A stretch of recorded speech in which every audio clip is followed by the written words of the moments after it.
Assalamualaikum warahmatullahi wabarakatuh. Salam jumpa kembali Bapak Ibu. Untuk video kali ini nanti kita akan membahas mengenai bagaimana panduan penerapan profil pelajar Pancasila dalam proses pembelajaran di kurikulum Merdeka nanti. Muatan video ini kami bedah dari surat keputusan Kepala BSKAP nomor 9 tahun 2022 tentang dimensi, elemen, subelemen, profil pelajar Pancasila pada kurikulum Merdeka. Nanti ada 4 hal yang ingin kami bahas dalam video ini, yakni yang pertama adalah mengenai urgensi, alasan penting kenapa profil pelajar Pancasila ini diwajibkan dalam kurikulum Merdeka nanti. Kemudian yang kedua akan membahas mengenai di mana posisi profil pelajar Pancasila ini dalam struktur kurikulum. Kemudian yang ketiga nanti membahas mengenai bagaimana kita menerapkan isi dimensi dari profil pelajar Pancasila ini dalam proses pembelajaran di kelas-kelas. Kemudian yang keempat nanti akan membahas mengenai dimensi, elemen, subelemen, yakni yang berisi tentang karakter dan kompetensi yang harus dicapai oleh siswa. Kita bahas yang pertama mengenai urgensi profil pelajar Pancasila ini, paling tidak ada 3. Yang pertama nanti profil pelajar Pancasila ini akan menjadi bintang penuntun pembelajaran. Artinya yang pertama, profil pelajar Pancasila ini akan menjadi penuntun arah kebijakan-kebijakan dalam dunia pendidikan, mulai dari tingkat nasional, tingkat daerah, hingga tingkat rendah, yaitu tingkat satuan pendidikan masing-masing. Kemudian yang kedua, profil pelajar Pancasila ini akan menjadi pegangan semua pendidik dalam membangun karakter serta kompetensi anak-anak Indonesia di ruang-ruang belajar. Karena itulah maka dimensi profil pelajar Pancasila ini harus dipahami oleh semua yang berkaitan dengan dunia pendidikan, mulai dari presiden, menteri, hingga ke guru-guru yang terjun di lapangan. Kemudian urgensi yang kedua, profil pelajar Pancasila ini nanti akan menjadi rujukan perancangan kurikulum nasional, yakni dalam bentuk standar nasional pendidikan. Kalau dalam bagian ini kita bisa melihat bahwasanya profil pelajar Pancasila merupakan elaborasi dari tujuan pendidikan nasional. Tujuan pendidikan nasional bisa dikatakan berhasil jika mencetak para pelajar yang memiliki profil pelajar Pancasila. Kemudian nanti dari profil pelajar Pancasila ini nanti juga akan diturunkan ke standar kompetensi lulusan, dan dari SKL ini akan diturunkan ke standar-standar yang lain hingga menjadi rujukan ketika satuan pendidikan menyusun kurikulum operasional sekolah. Kemudian urgensi yang ketiga, yaitu profil pelajar Pancasila ini akan menjadi rumusan karakter dan kompetensi abad 21. Profil pelajar Pancasila ini dihasilkan melalui sebuah kajian panjang yang dilakukan oleh Kementerian Pendidikan, yaitu untuk menjawab sebuah pertanyaan besar. Pelajar dengan profil seperti apa toh yang ingin dihasilkan oleh sistem pendidikan Indonesia?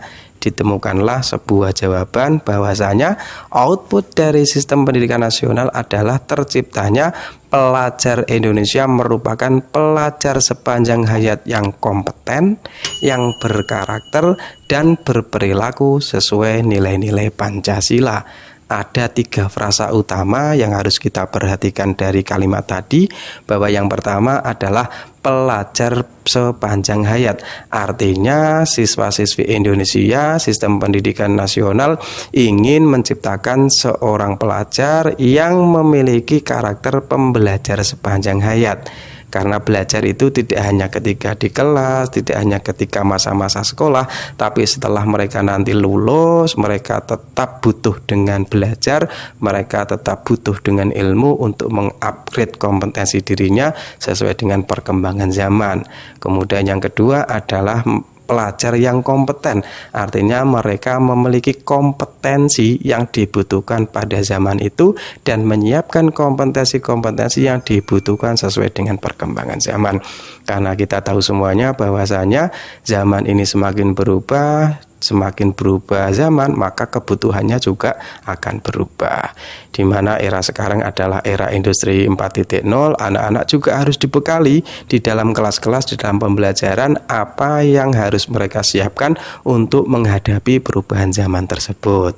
mengenai perubahan zaman era industri 4.0. Kami juga sudah membuatkan video di channel ini. Nanti Bapak Ibu setelah melihat video ini bisa dicari-cari di channel, dilihat, ditonton, semoga ada manfaatnya. Dan yang ketiga adalah sistem pendidikan nasional ingin menciptakan pelajar yang memiliki karakter dan perilaku sesuai dengan nilai-nilai Pancasila. Nilai-nilai Pancasila seperti apa nanti akan kita bahas ketika kita masuk ke materi dimensi profil pelajar Pancasila. Kemudian bagaimana cara menerapkan profil pelajar Pancasila ini dalam pembelajaran di kelas-kelas? Profil pelajar Pancasila ini diajarkan melalui 4 hal, melalui 4 kegiatan. Yakni yang pertama adalah kegiatan intrakurikuler, yaitu kegiatan reguler ketika kita mengajar di kelas-kelas, itu juga kita ajarkan tentang profil pelajar Pancasila. Yang kedua juga kita ajarkan di kegiatan kokurikuler, ini yang paling utama, yaitu kegiatan pembelajaran berbasis proyek. Kemarin pada video-video yang lalu sudah kami jelaskan bahwasanya kegiatan pembelajaran berbasis proyek ini sasaran utamanya bukan produknya, bukan hasil yang diciptakan oleh siswa, tetapi prosesnya. Nanti penilaiannya juga tentang proses tersebut, proses bagaimana anak melatih menjalankan profil-profil pelajar Pancasila. Nanti formnya insya Allah akan kami contohkan dalam video-video yang akan datang. Dan yang ketiga, profil pelajar Pancasila ini juga diajarkan melalui kegiatan ekstrakurikuler, yaitu kegiatan pengembangan bakat dan minat siswa, dan juga diajarkan melalui budaya sekolah.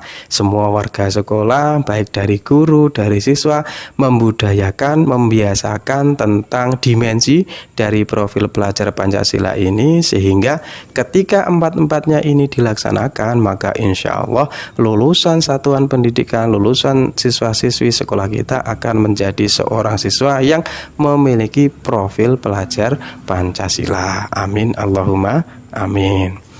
Kemudian yang terakhir ini nanti kita akan membahas mengenai dimensi profil pelajar Pancasila dan juga nanti bagaimana elemennya serta sub-elemennya. Profil pelajar Pancasila memiliki 6 kompetensi yang dirumuskan sebagai dimensi kunci, yakni yang pertama adalah beriman dan bertakwa serta berakhlak mulia, yang kedua berkebinekaan global, yang ketiga bergotong royong, kemudian yang keempat bersikap mandiri, yang kelima bernalar kritis, dan yang terakhir memiliki pemikiran yang kreatif. Nanti kita akan bahas satu persatu. Yang penting kita pahami bahwasanya dari 6 dimensi tadi harus saling berkaitkan dan menguatkan, sehingga upaya mewujudkan profil pelajar Pancasila yang utuh nanti membutuhkan berkembangnya ke-6 dimensi tersebut secara bersamaan, tidak parsial, tidak terpotong-potong, tidak satu persatu, tapi secara utuh menggabungkan semua dimensi tersebut. Misalnya kalau seandainya kita pikir-pikir dalam dimensi itu ada mandiri dan juga ada bergotong royong. Kalau kita ajarkan secara parsial maka seolah-olah seperti bertentangan.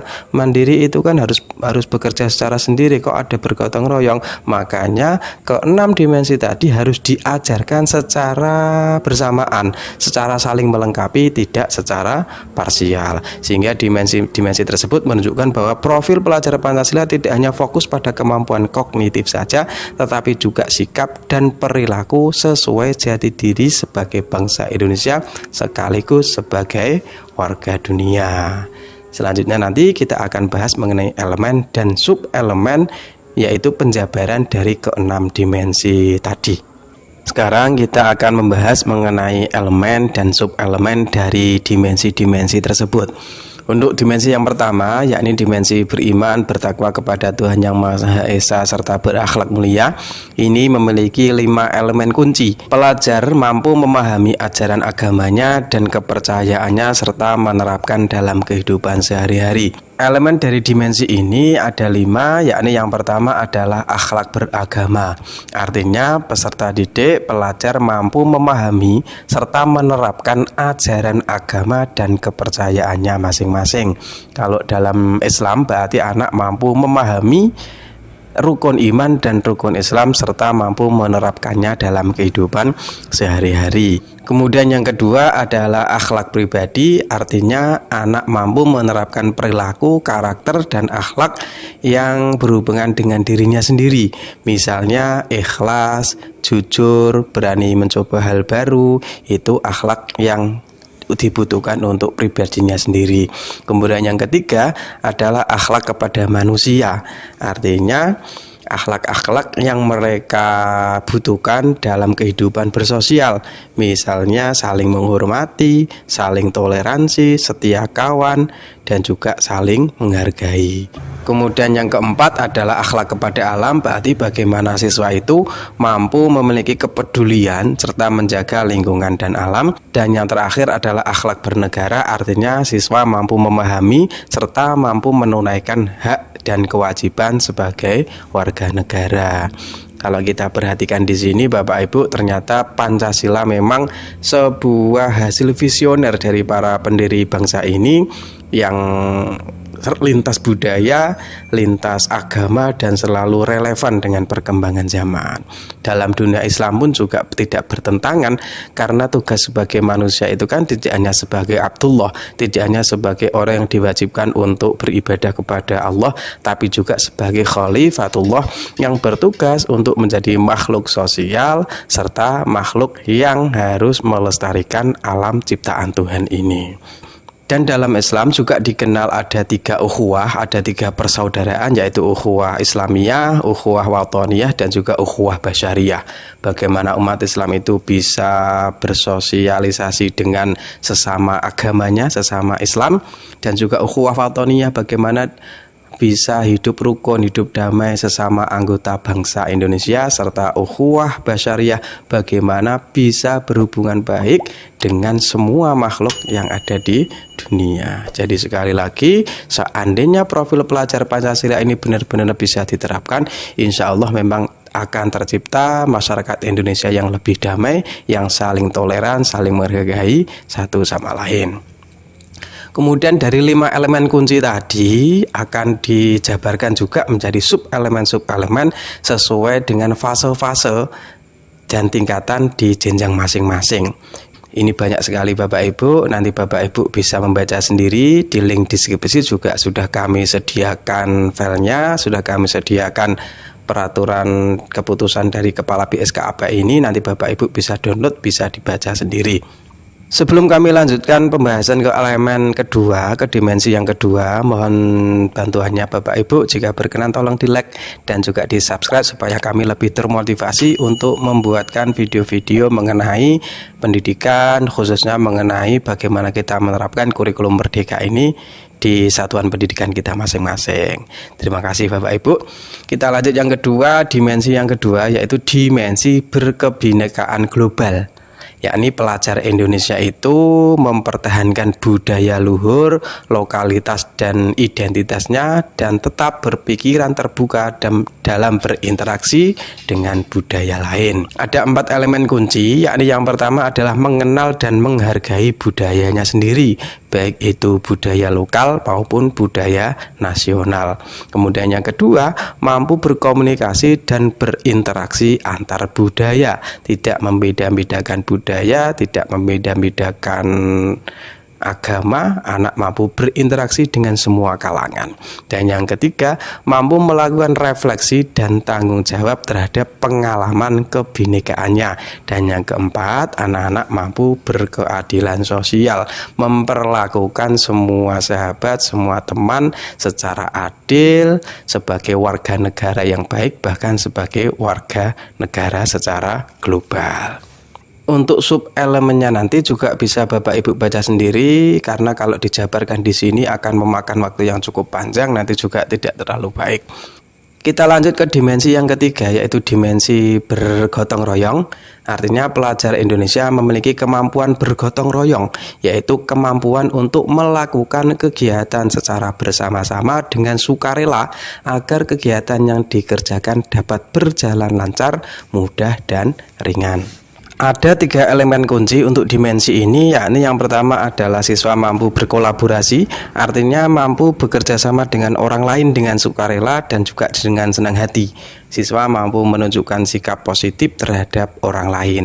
Kemudian yang kedua adalah adanya kepedulian, artinya ada sikap tanggap terhadap kondisi lingkungan sekitar dan lingkungan masyarakat untuk menghasilkan kondisi yang lebih baik.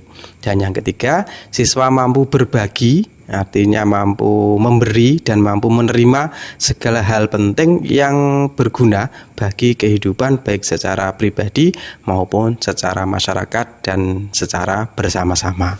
Sekali lagi mohon maaf Bapak Ibu, untuk sub elemen nanti bisa Bapak Ibu baca sendiri, ngoten nggih. Kita lanjut saja yang ketiga, yaitu mengenai elemen yang keempat tentang dimensi mandiri. Artinya pelajar Indonesia merupakan pelajar yang mandiri, yaitu pelajar yang bertanggung jawab atas proses dan hasil belajarnya. Untuk dimensi ini ada 2 elemen kunci, yakni yang pertama, siswa mampu memiliki kesadaran akan diri dan situasi yang dihadapinya. Artinya siswa mampu merefleksi dirinya sendiri, mampu menemukan kelebihan dan kekurangan dirinya sehingga mereka mampu memaksimalkan kelebihan dan potensi yang mereka miliki. Kita tahu semua bahwa siswa itu memiliki bakat yang unik, bakat yang diberikan oleh Tuhan sejak lahir. Kalau dari segi kecerdasan itu ada 8 macam kecerdasan. Semua anak itu hebat, semua anak itu unik, tapi kehebatannya itu berbeda-beda. Ada yang hebat di musiknya, namanya kecerdasan musikal. Ada juga yang hebat di olahraganya, namanya kecerdasan kinestetik. Ada yang hebat di bahasanya, namanya kecerdasan linguistik. Juga ada yang hebat di pelajarannya, yaitu kecerdasan matematis. Kalau siswa mampu menemukan kelebihannya, mampu memaksimalkan potensinya, maka semua pelajar sebenarnya punya hak untuk menjadi anak yang berhasil. Dan ini juga kita sebagai guru harus mendampingi bagaimana cara mereka menemukan potensi masing-masing. Untuk elemen yang kedua yaitu regulasi diri, artinya siswa mampu mengatur pikirannya, juga mampu mengatur perasaannya dan perilakunya untuk mencapai tujuan belajar dan mencapai cita-citanya di masa depan. Siswa harus diberi pemahaman bahwa sekolah itu adalah sebuah proses. Yang namanya proses tentu akan mengalami masa gagal. Sehingga anak ketika mengerjakan soal masih gagal, tidak perlu kita marahi, tapi selalu kita motivasi supaya mereka tidak takut bermimpi, tidak takut mencoba hal baru di masa depan.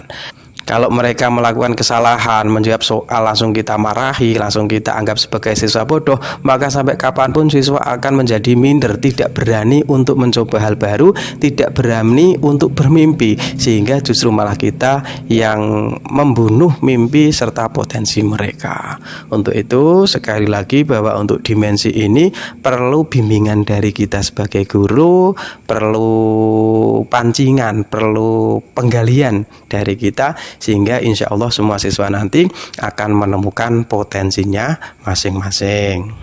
Selanjutnya untuk dimensi bernalar kritis, ini artinya pelajar yang bernalar kritis mampu secara objektif memproses informasi baik kualitatif maupun kuantitatif, membangun keterkaitan antara berbagai informasi, menganalisis informasi, mengevaluasi dan menyimpulkannya. Ada 3 elemen kunci. Yang pertama yaitu memperoleh serta memproses informasi dan gagasan. Kemudian yang kedua adalah menganalisis dan mengevaluasi gagasan tersebut. Kemudian yang ketiga merefleksi dan mengevaluasi pemikirannya sendiri. Ini dimensi ini itu masuk dalam karakteristik abad 21. Nanti bisa Bapak Ibu, sekali lagi bisa Bapak Ibu lihat di video kami.